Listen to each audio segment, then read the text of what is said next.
Good evening, everybody. We are back again, and I am so excited. I want to welcome everyone. I see we got people already in the room. Hello, everybody. My name is Jeanette Greenwood. I am with Ladies in Film and Television, and we are here on Live TV with the Texas Indie Filmmakers Awards Show, talking to some of our finalists.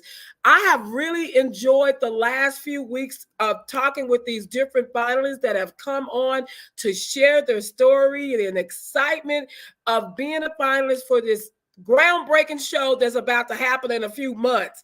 So all of you, welcome, welcome, welcome. We have some amazing guests backstage that are waiting to get out here and talk to none other than me. And we're going to have some good conversation because I love good conversation. And I love people that talk like I do. Okay, now let me give y'all some house rules, okay? I have my guests backstage. I love my guests. I love my people. And I want us to show them love. Remember, we are in a virtual world, so we can't see you. We can read what you say, but I can't hear your applause when I welcome them to the stage. So what we do around here, that little heart button, I want you to go crazy with that. Just go crazy. Just blow up the page with hearts. And if you don't know how to find the heart button, just use your phone, text them in, submit them, just push them in. Show the love. That's the way we clap around here, okay? Let me tell y'all something. Yesterday was amazing interview. Last week we had amazing interviews. Week before that we had some. Last month actually we had some amazing interviews, and we got some tonight. We got a documentary that has made its way to the finalists. Okay, and y'all know I'm always throwing this out here. Okay, we had amazing judges from LA producers. Local Texas judges that volunteered their time to support this project and went through all of these films and narrowed it down for us. I cannot thank them enough, and I would thank them every time I come on. But tonight, this documentary made its way into this award show. And I tell everybody, it wasn't by me because I know you. It wasn't because I'm from Texas. We are from Texas. It's because of the work that they put in and what the judges saw. And I'm so excited for this young lady. I can call her young because I think we're in the same age bracket. So I'm definitely going to say young. But I'm so excited for her that she shared a very private part of her life to the world. And we're going to get a chance to talk about it. But before we talk about it, I'm going to actually show you the trailer. This is what got this project into a finalist for the Texas Indie Filmmaker Awards. So y'all give me just 1 second. I want to stop the scrolling because I don't want anything to distract you from what you're about to witness. So here we go.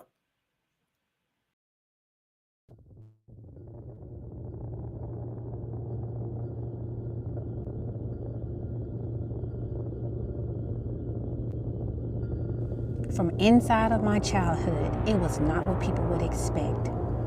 We were not a tight unit as a family, and when he moved into our home, it changed my life forever. He victimized me in multiple ways. My innocence and identity no longer existed. No one protected me. No one saved me. I was ashamed. I felt guilty. The traumas were so severe that I didn't know if healing was even possible. To escape from my past, I ran away from home the night of my high school graduation to meet the man I would call Granddaddy. I lived a carefree life in St. Louis for the short period of time that I was there. On my journey to Texas, I quickly got married and divorced.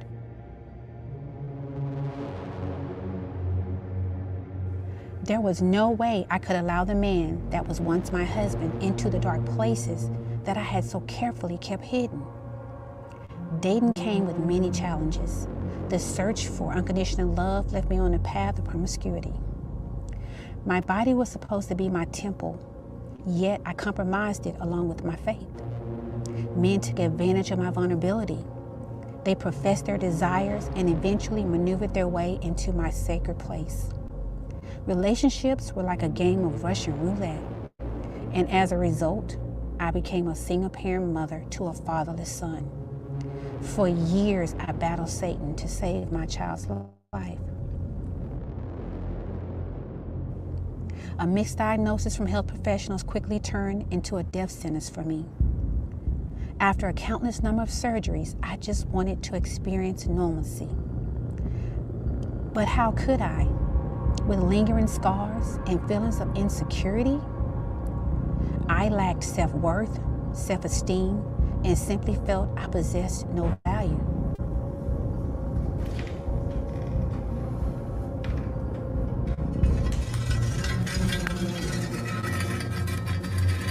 To live in God's glory and His purpose for my life, I must unbury all the secrets and tell my truth, the bald truth.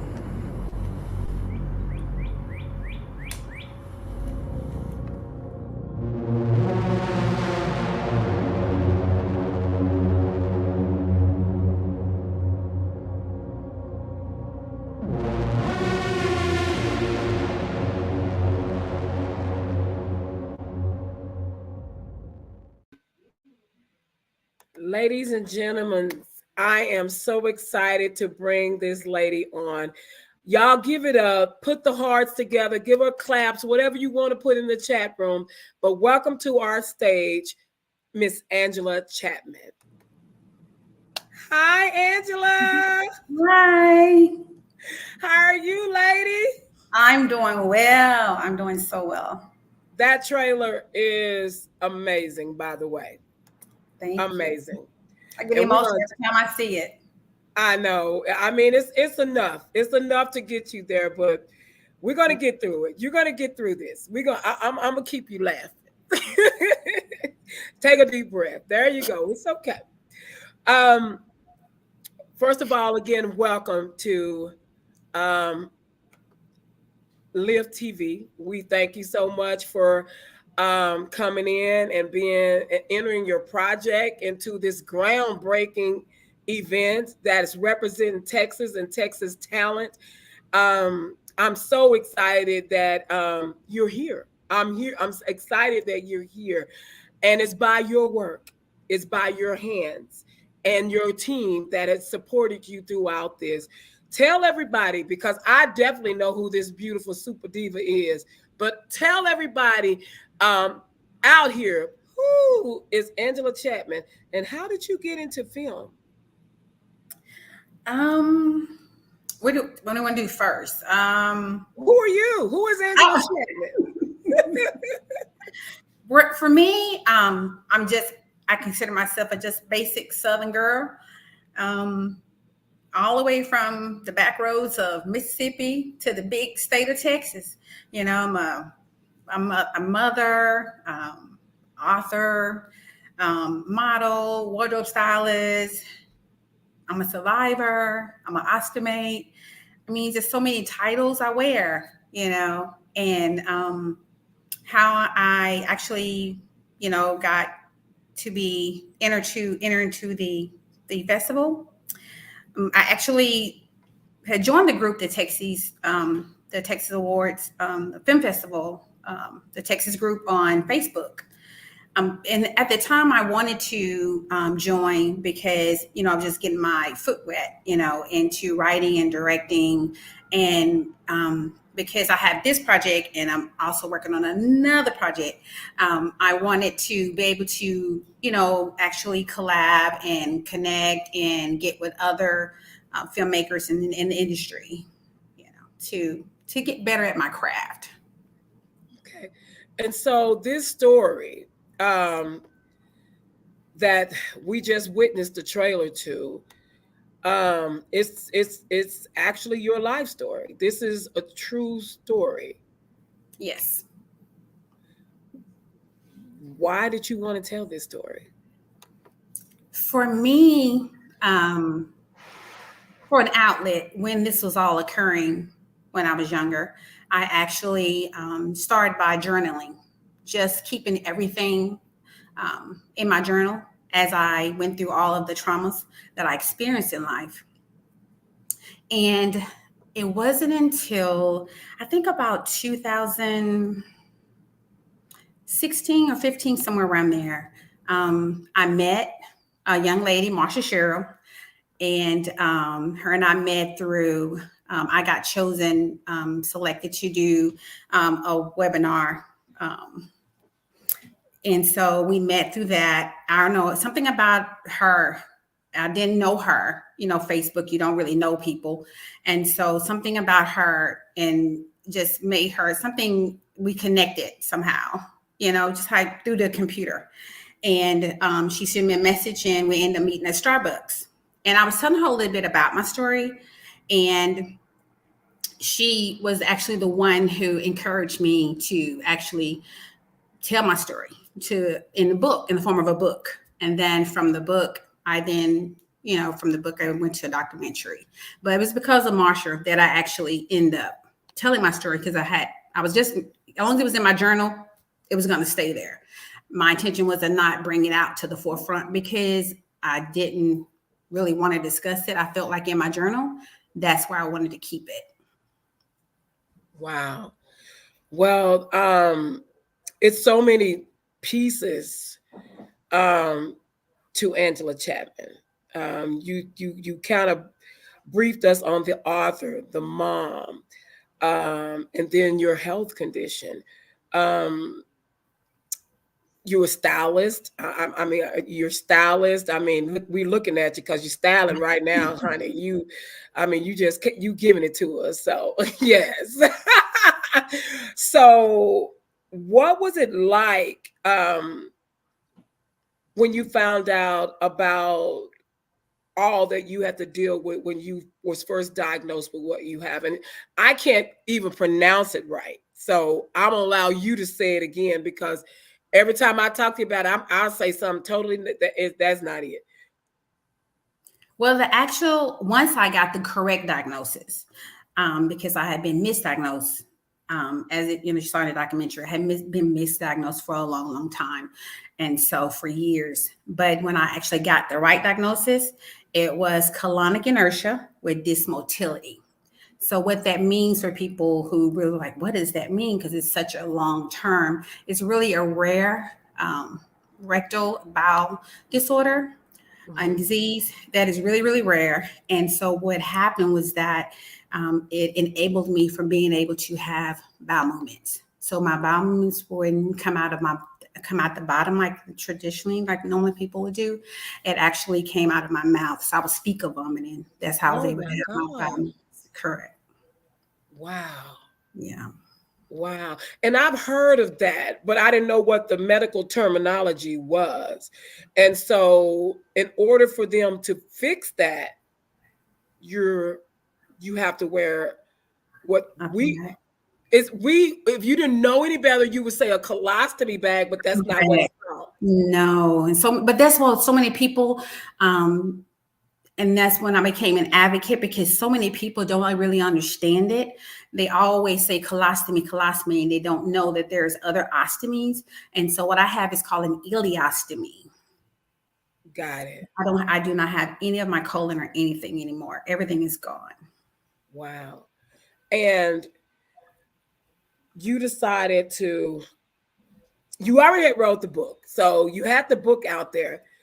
What what possessed you to say, you know what, I'm gonna put it in film? Because you have two people backstage that we're gonna bring out in a very few minutes um, to tell their side of the story.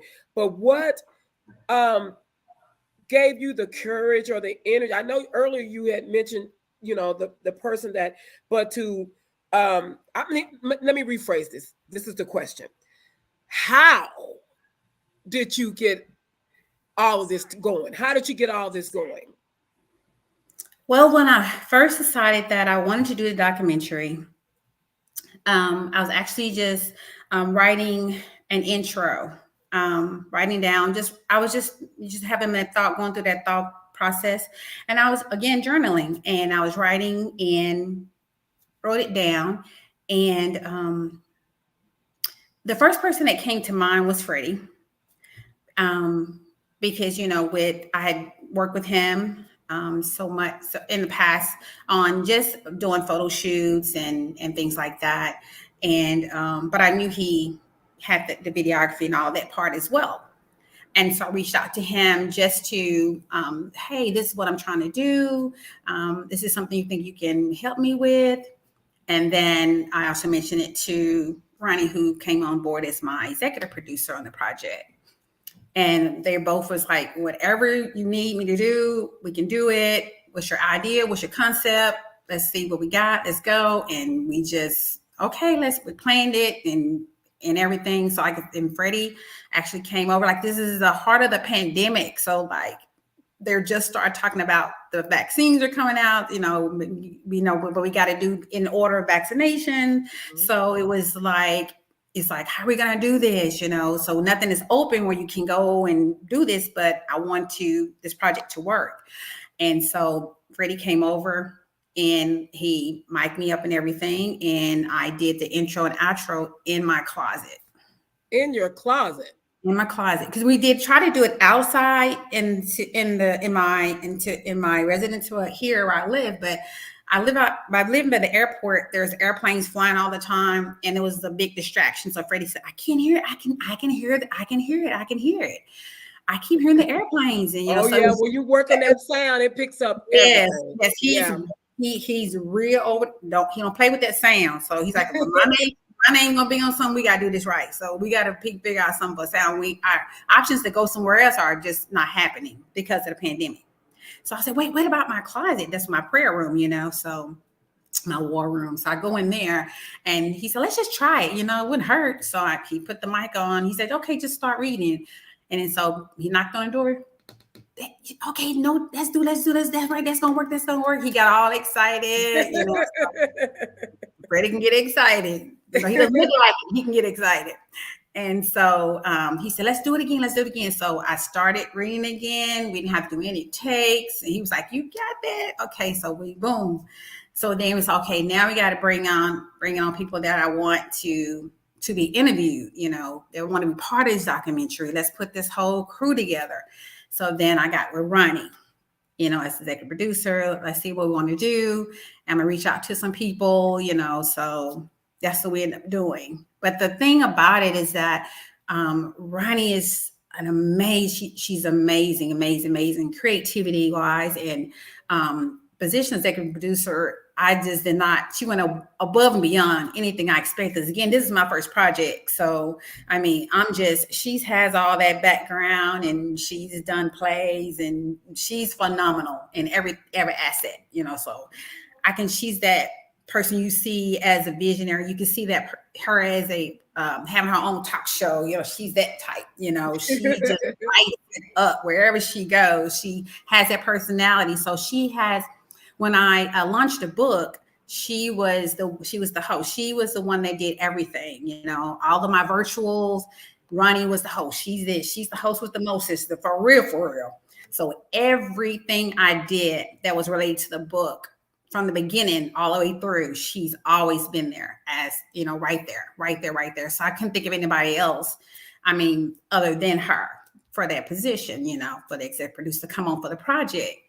And when I tell you, like I said, she went above and beyond anything I ever expected, anything. So the only thing was that I requested, because I didn't want to be emotionally overwhelmed, was that I not be present when each person came on and did their talk, whatever they wanted to say.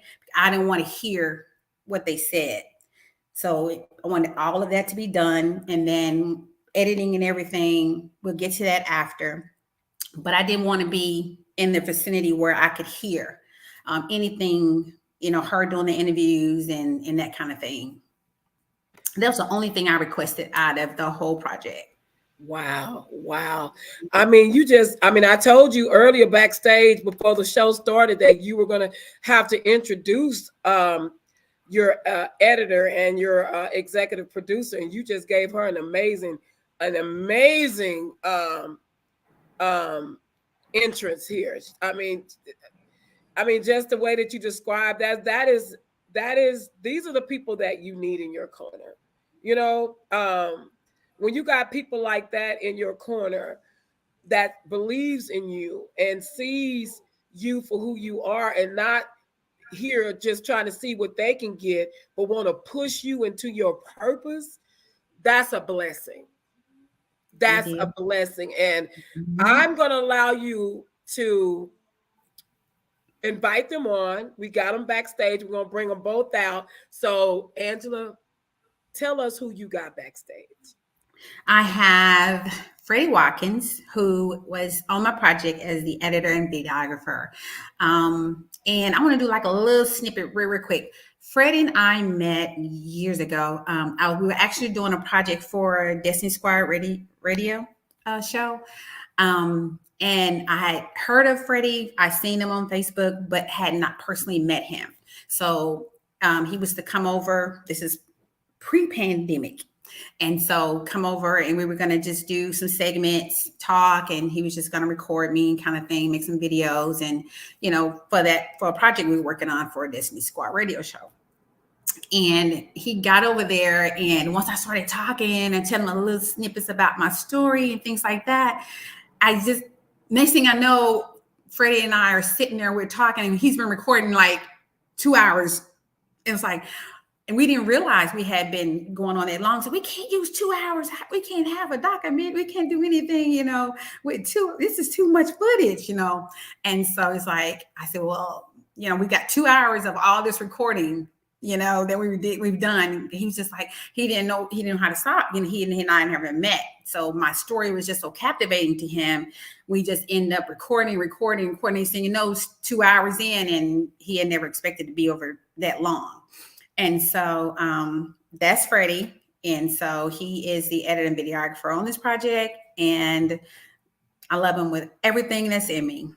And Ronnie and I, Jayla and I got blessed several years ago, kind of a Secret Santa kind of thing. And so she was actually the person that the organization sent to deliver all of our Christmas gifts. And so when she came over, she delivered all of the gifts to us and she left.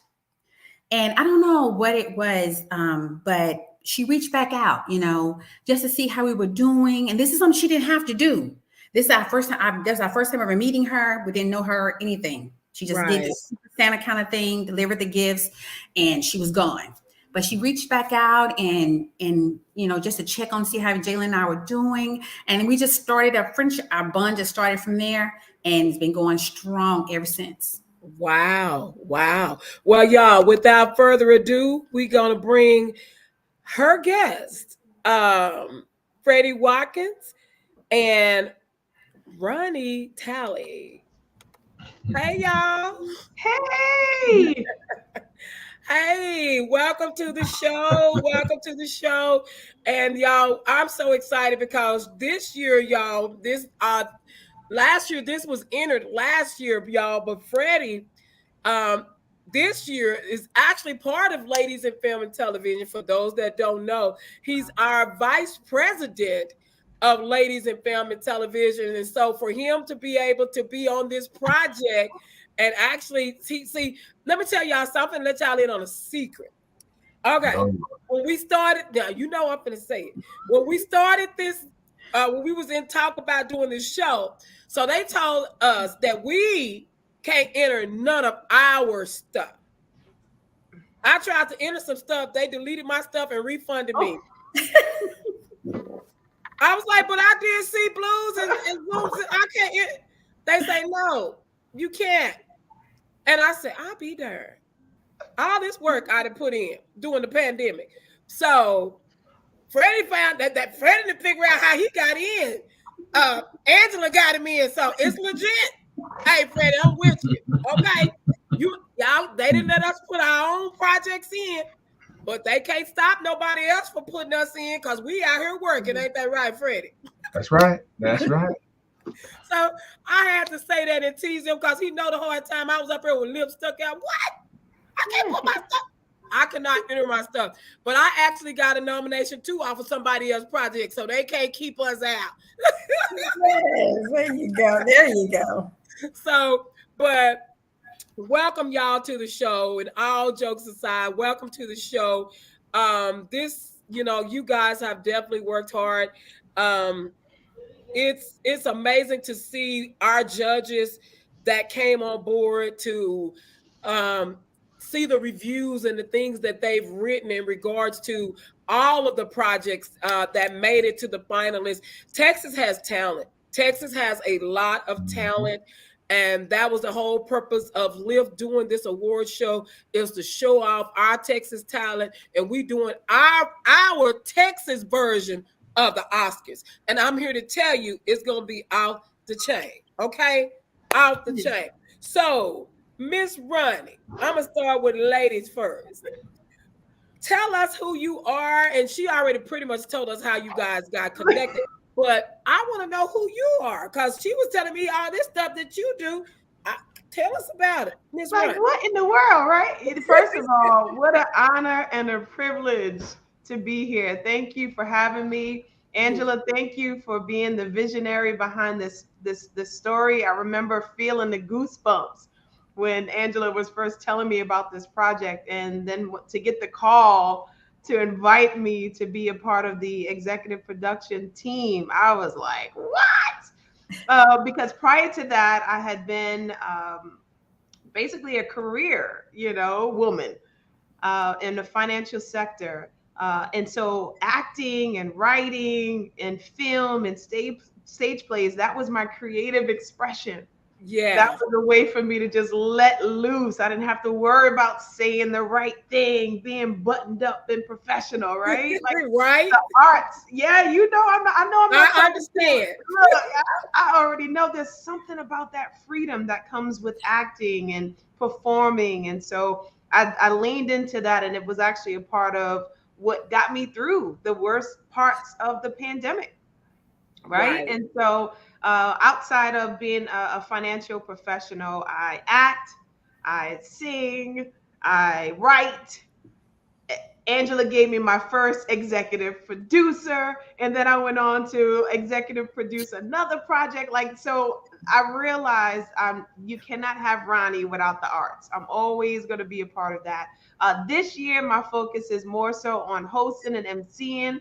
Angela knows me in that space as well. So that's going to be my entire focus for 2023. So any events that you guys have and y'all need someone to bring the energy. Okay. But We plan on having plenty, so we listening. Okay. Yes.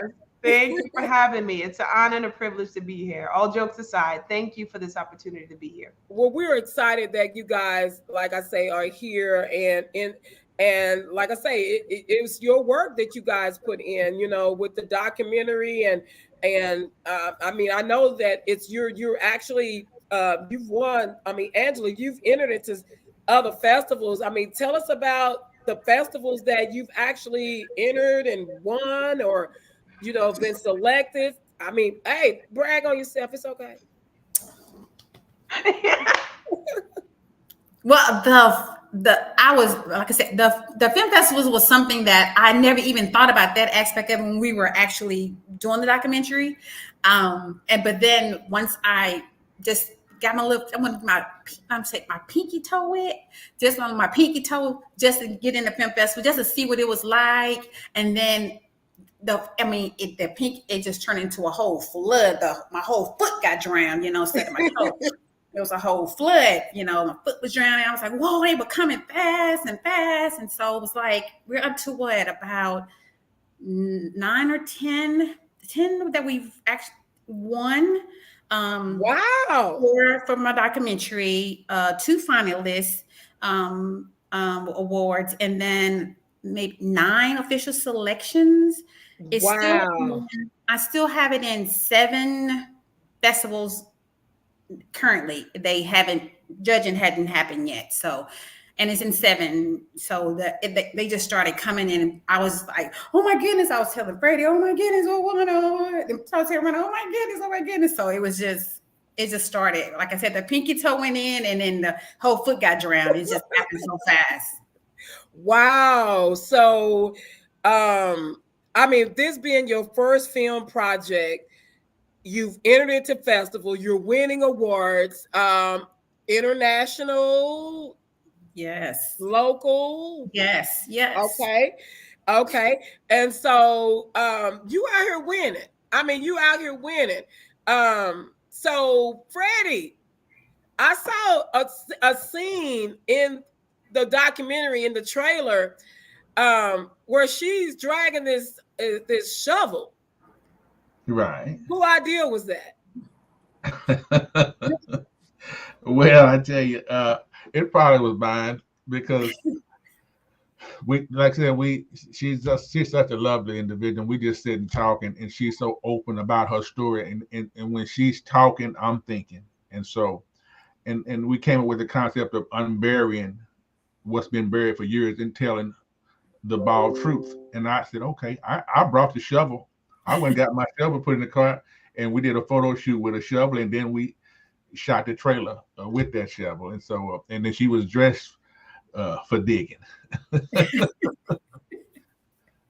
Wow. I like that. I mean, and that's the fun part about being an independent artist is that you have a lot of leeway to just do what you want because, as the budget gets bigger and the investors invest, you kind of sometimes lose a lot of you because it becomes a lot of them because they put in a lot of money and things get to change.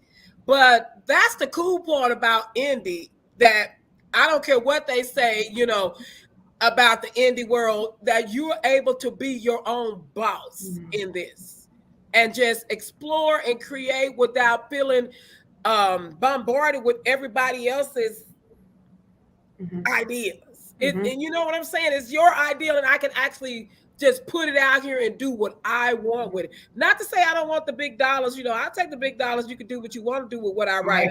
But I'm just saying. But to be honest, I mean, I'm so picky about my stuff. I didn't want to say it like Erykah Badu said. Y'all know how she said. I don't know how many kids watching, but you know how she said about her stuff. And that's the way artists are. I mean, I'm very picky about my stuff.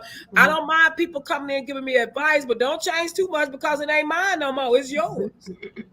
Correct. Okay. So I think that's what made me want to do it even more. Like I said, it was during the pandemic, and we all were, trying to figure out what we can do to keep working, to keep going, even if it wasn't about the money, just to keep doing what we love to do. And Angela was so open with her story, and I worked with her for a while. And then when she brought Ronnie on, I knew Ronnie from being on movie sets too, and she does bring the energy. She just brings a good positive energy around. And between the two of them, I said, whatever we do, let's just do it. Let's forget about the end result. Let's just lay it out and do it. And so we just planned it. I got my cameras and my mics, and we just did it. Not again, we weren't thinking about winning awards and stuff like that. But you never think about that. When you do stuff from the heart and do what you feel, yes. Sometimes it just work out that way. And so it was just, and like I said, she's so open. And I said, boy, I can do. And another thing too, I've been watching documentaries during the pandemic, Ken Burns documentaries, and on Amazon and PBS, and I'm like, okay, now they can't. It's easier to do that than it is to shoot a film and gather a lot of people together. I could definitely do that. So everything was just lined up perfect, and then you look at what happened. So it's like sometimes you just, whatever you're feeling, if it keep bothering you, go ahead and do it. Yeah. Find a way to get it done, because it may be leading you to where you need to be. So Freddie, I'm glad you brought that up, because I want you guys to hear the dynamic. You had a visionary. Angela is the visionary. I know she gives me that credit, but boy, oh boy, is Angela the visionary. You can tell by how she styles herself. She sees something right? And all she has to do is talk to someone about it, right? Well, so she talked to Freddie, she talked to me. We are the moving pieces, if you will, to the vision. And then you had someone in the mix like Freddie, who was already thinking through concepts of how to bring what she's thinking into an audio visual quality of excellence, right? And he just said, I didn't want to delay. Let's just move forward. Let's charge forward. So I want you to think about that dynamic. Whoever it is that you're bringing into your vision, make sure that they are doers. Make sure that they're not just going to sit on the dream, but they are literally going to put the dream into action. And that's exactly what you're seeing in this mix right here. Nobody was worried about, is it perfect? Did I say exactly the right thing, right? No, it was, how can I get this powerful message out? And I say it all the time, Angela, it reminds me of the Drake song when Drake says, I told my story and it made his story, right?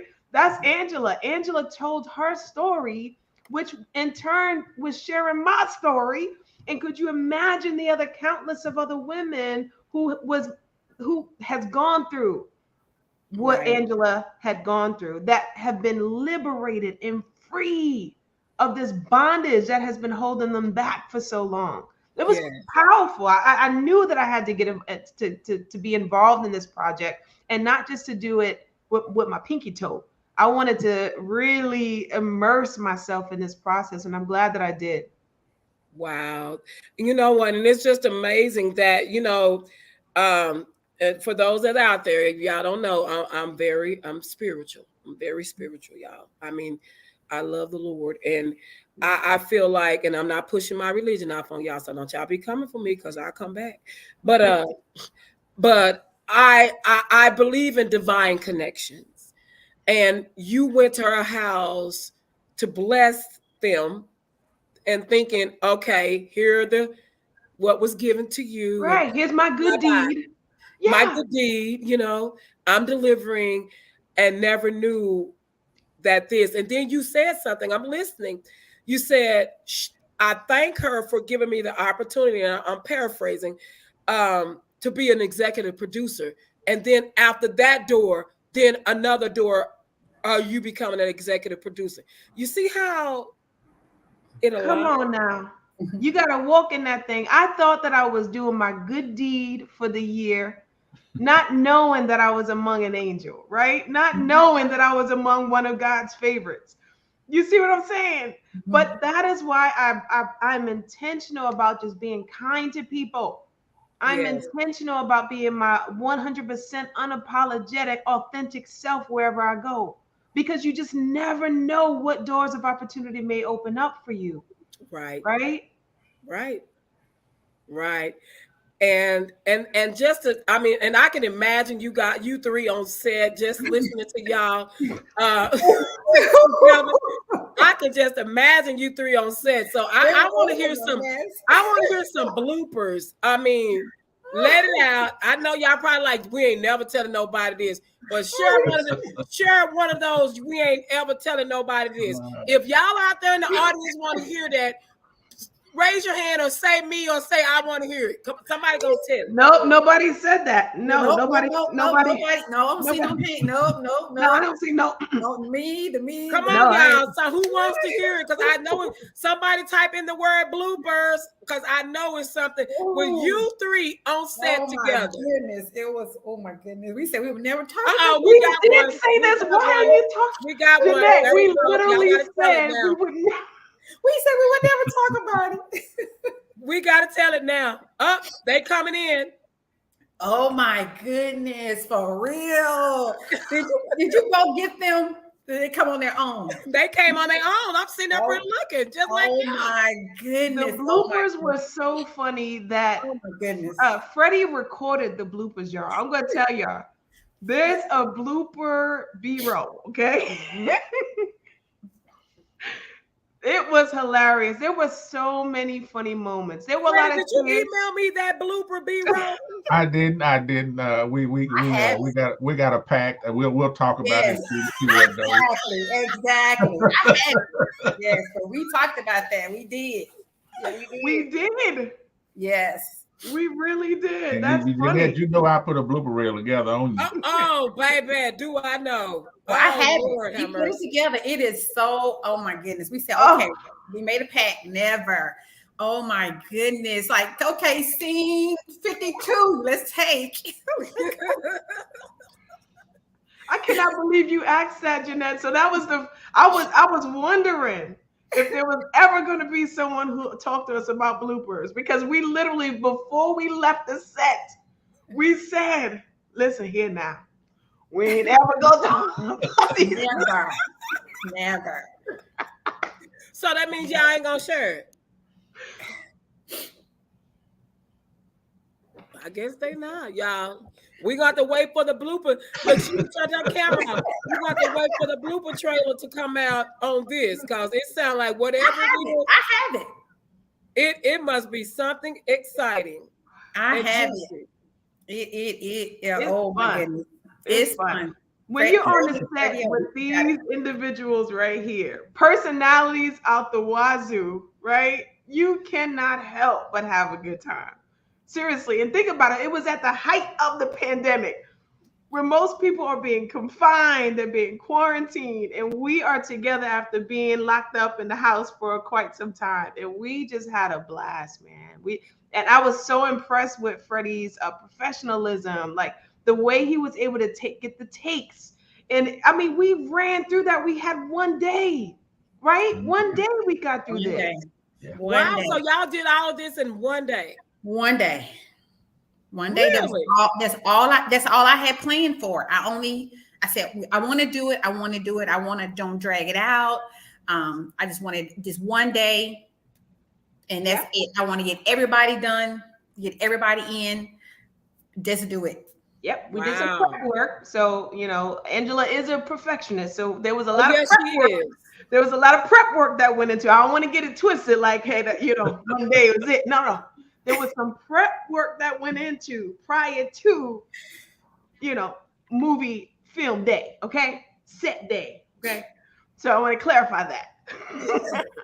I got a question for y'all. Well, somebody say y'all need to have a blooper party, and we want to come. Yes, I actually have we made the film of just the bloopers.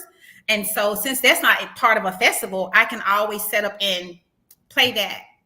I can always put that out where we can show it, but I have to. We definitely want to see that. We want to see that footage. But I have a question for y'all. Okay. So,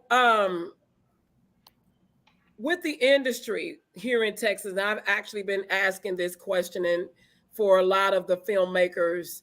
And I know that, Angela, you're new to the industry, but you coming in just making a loud noise. And that's the way you show who you are. You just came and kicked the door down and say, I'm Angela Chatman. The ball truth. So, I mean, I love it, girl. I mean, I ain't mad at you. I applaud you. So, and this question is for all of you. Seeing what you see out here in the industry, Freddie's in the industry, Ronnie in the industry, where do you see for Texas as far as the film industry and all the talent and everything that you see us? Where do you see us in the next 3 to 5 years? Freddie, I'm gonna throw it out on you first. Where do you see Texas? Because you out there, you on some sets. Wherever Texas want to be, because we found Hollywood don't always come to us. So we've Texas, Atlanta, and a lot of other places have made their own situation. So I see Texas being a player, just like, because we're not waiting on Hollywood to come find us, and we're not running that way. We just doing what we're doing right here, and it's reaching Hollywood. So I think Texas would be a big player. Wow, and I agree. Like I say, a lot of the finalists that I've spoken with have said the same thing, because. And I got something, and y'all can, and I know we're going to stay on that question, and they also mentioned the collaboration of Texas people, easily helping one another. Just like, and I say that's Texas, That's Texas. We Southern. That's the way we were raised, to be hospitable. That's what we know. I mean, and we literally go to other states and they can tell Texas people anywhere because we're going to say, yes, ma'am, no, thank you, hi, yes, ma'am, excuse me. That's just the way we were raised. But back to the question, Ronnie. Did we spin out? We're here. We're here. I think Miss Jeanette's is froze. Mm-hmm. Yeah. Well. Okay, there we go. We back. I don't know what happened. That's okay. We back. So, Ronnie, the same question. Where do you see Texas? Because we are big on supporting one another. We are big on, for the ones that ain't out there hating on each other, but the ones that is confident to say, I can do me and do you too. Yes. Where do you see Texas? For the most part, right? For the most part, because there's always going to be the few that hasn't quite matured yet in this space. But for the most part, and I'm a New Yorker who lived in Georgia and now here in Texas. I've been here for almost 10 years. And what I have seen is exactly what you mentioned, this hospitality, this willingness to help and lift each other up, right? We have, there are units that will reach out to you. You'll see a lot of the actors and actresses in the same film, the same stage plays, because the units run together to help one another and lift each other up.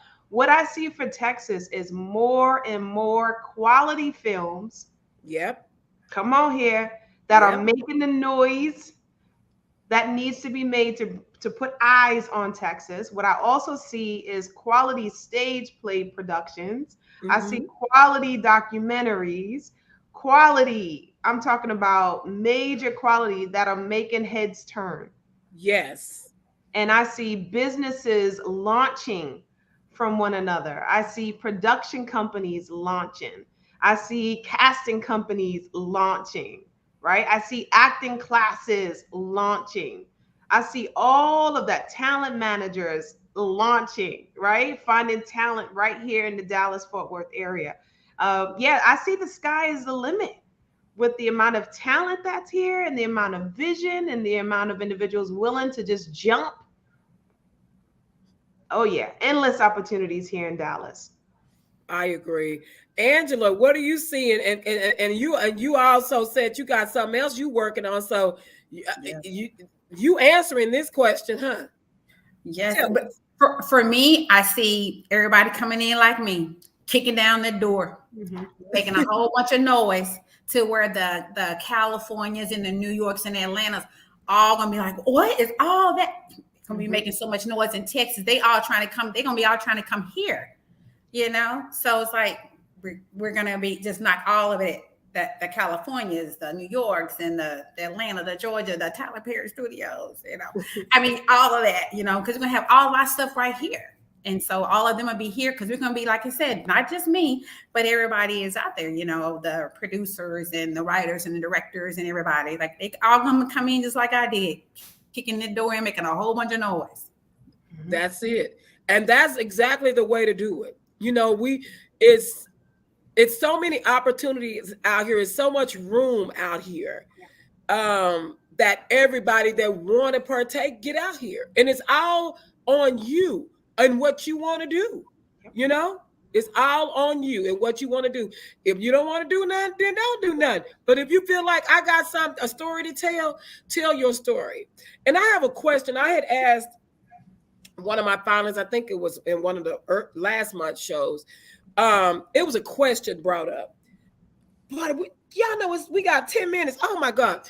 That time, I'm telling you, it goes when you're having fun. But there was a question brought up that was brought to Tyler Perry.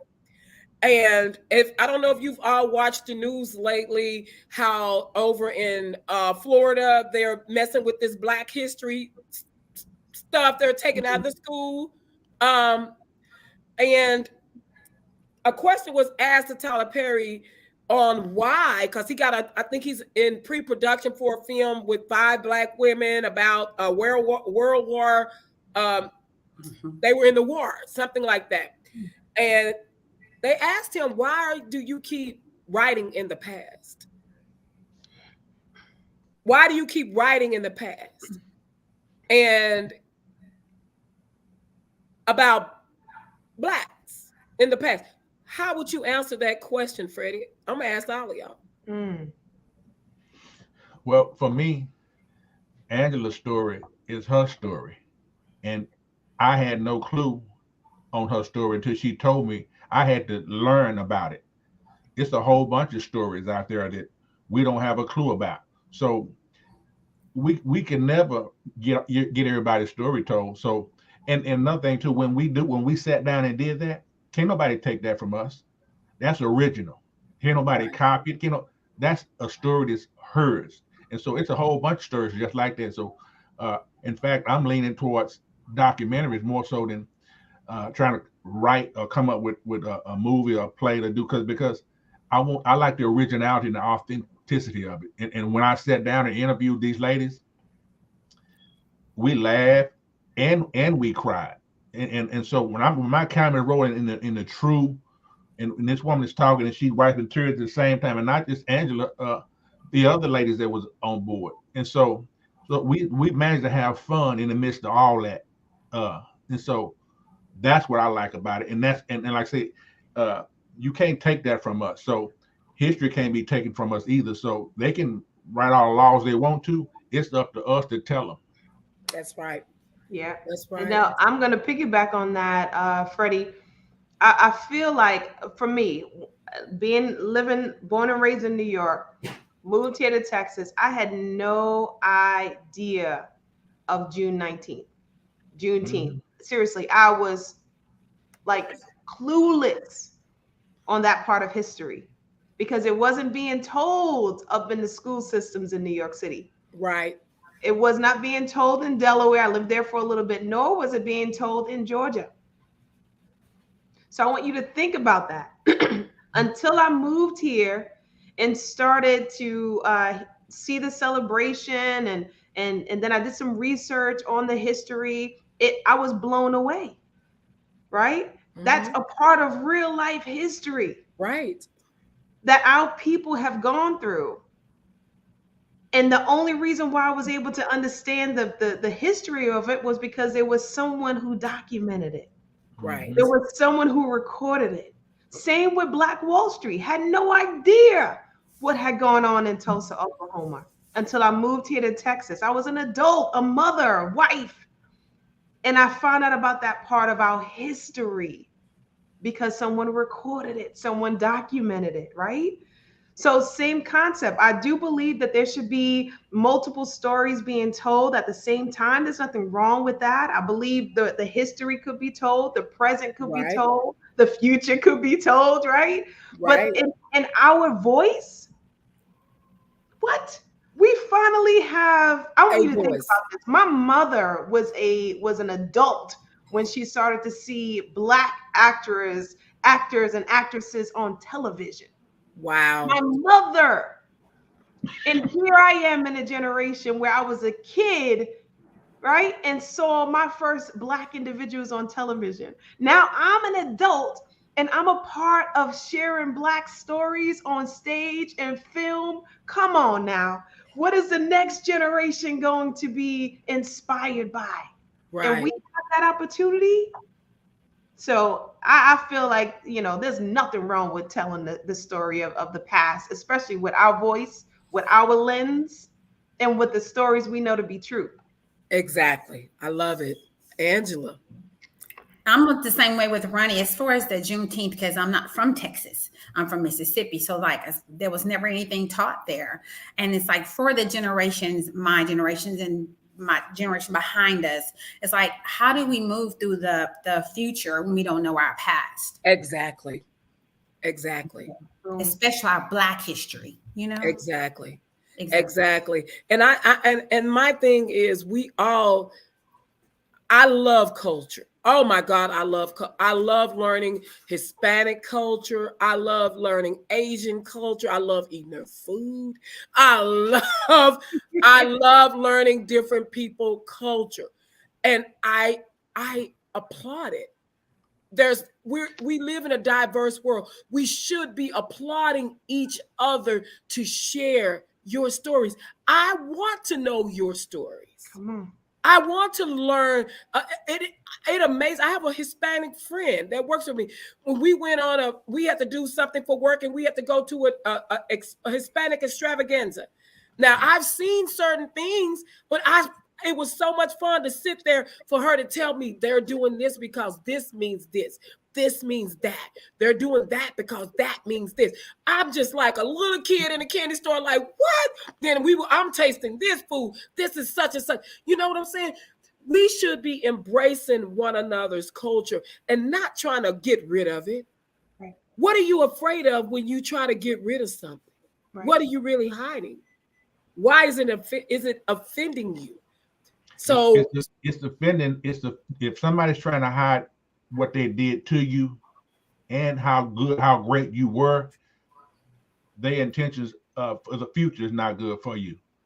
They're embarrassed. Exactly. Number one, they're embarrassed about what they did, and they don't want their kids to know what they did, and they don't want to fix what they tore up. That way, we don't pay reparations because what are y'all talking about? Reparations to what? We didn't do nothing. Yep, that's why people hide their hand when it comes to our history, because they don't have no intention on fixing anything, and they don't want their kids to look at them in a way. Why did y'all do that?